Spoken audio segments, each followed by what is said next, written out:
most of the tender is water, not coal. Ah.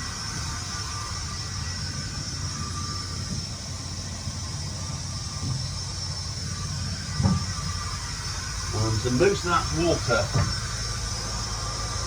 Wow.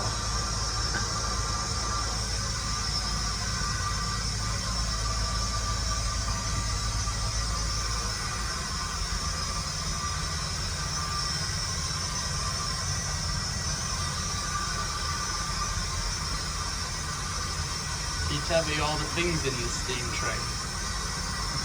Right, so we've got bathroom door and this. Got a flap that can cover the bottom half of that to reduce how much cold air we're getting going in. We've got the injectors to get water in. Yeah. Oh no, we've got this which is the water gauge which tells us how much water we've got. And another one next to it. Yeah. Pressure gauge to tell us what pressure's in the boiler. Injectors, so there's two bits of the injectors. So there's a water valve, so we can turn the water on. And then there's a steam valve, so we can turn steam on, because we need steam from the boiler to force the water in.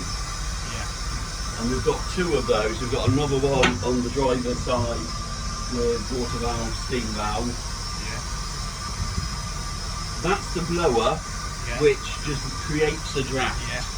So we don't need it really when we're running, but when we're not running, we need that to create a little bit of a draft to keep the air flowing through and smoke going that way rather than this way. We've got the regulator, so that's closed. Move it that way, and that opens the regulator and puts steam in the cylinders.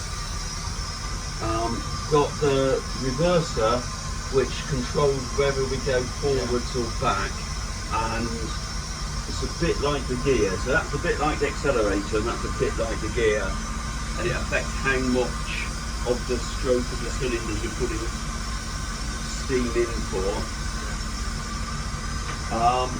Got the sander here, which blows sand underneath the wheels to try and stop us slipping. That's the brake, that's the steam brake, and those are ejectors which create a vacuum for the vacuum brake. And that's the AWS up there. That's the AWS.